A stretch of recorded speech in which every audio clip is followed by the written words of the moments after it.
نحمده ونصلي على رسوله الكريم أما بعد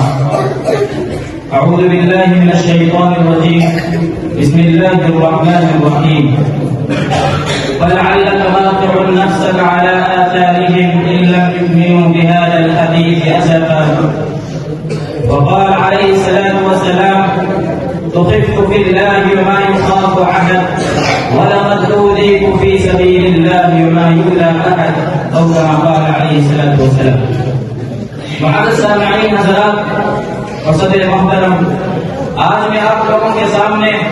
اس جلیل القدر عظیم المرتبہ رفیع الشان ہستی کے تذکرے کی شہادت حاصل کر رہا ہوں، جو اگر ایک طرف تاریخ انسانی کا سب سے بڑا ہمدرد، سب سے بڑا غمخوار اور سب سے عظیم محسن ہے، تو دوسری طرف تاریخ ظلم و جور کا سب سے زیادہ ستم زدہ، سب سے زیادہ مظلوم مغلوب بھی ہے. حضرات، آپ کو اچھی طرح معلوم ہے کہ 6 صدی عیسوی میں عالم انسان ایک سطح رہا تھا، گلشن ارضی ماتم کدا بنا ہوا تھا اور فضائے کائنات کو ظلم و عدوان کی تیر و رفتار گھٹاؤں کی حکمرانی تھی.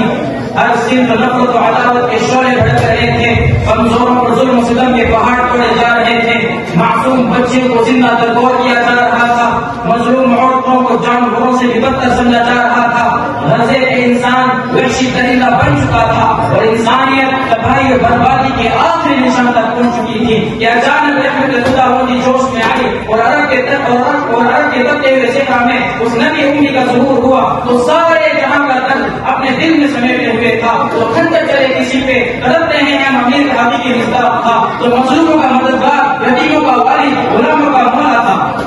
چنانچہ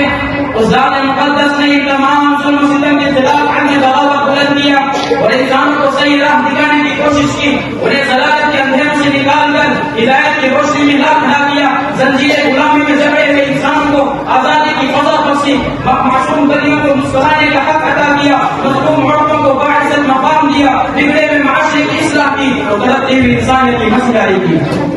حضرات، ایسی مقدس ہستی، ایسی بابرکت ہستی، ایسی عظیم ہستی، ایسی پاکیزہ ہستی تو اس قابل تھی کہ اسے سینے سے لگایا جاتا، اسے پلکوں میں بٹھایا جاتا، اس کے مقدس پیغام کو سمجھا جاتا، اس کی بے چینی اور طلب کو محسوس کیا جاتا. مگر یہ خودکش دنیا، انسانیت کی دشمن دنیا، ظلمت کی پرستار دنیا، وحشتوں پر بریت کی ماری ہوئی دنیا، یہ کیوں کر برداشت کر سکتی تھی؟ اسے کیوں کر سرگوشی میں باری حاصل ہو سکتی تھی؟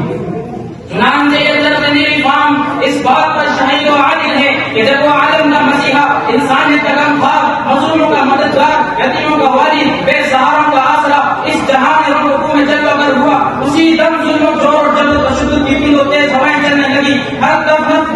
نظروں کا آنسو کے شعلے بھڑکنے لگے، صلافت و سنگدلی کی انتہا ہو گئی، ستم کوشی اور احسان فراموش کا نیا ریکارڈ قائم ہوا. یعنی لوگ اپنے محسن اور مسیحا کی دل آزاری اور اذا رسانی مشغول ہو گئے، ان پر طرح طرح کے الزامات کی یونش کرنے لگے اور ان کے پاکیزہ اوصاف و جذبات کو اپنی تقریبی ذہنیت کا شکار بنانا چاہا. ایک طرف تنہا آپ کی ذات اقدس تھی تو دوسری طرف سارے شہری جیل اور طاقتی لشکر تھے. یہ بس باطل کوئی کے موقع اپنے ہاتھ سے جانے نہ دیتے تھے. ہمارا ان کی یہی کوشش اور خواہش رہتی کہ آپ کو کس طرح نقصان پہنچایا جائے اور کس طرح آپ کو پریشان کیا جائے.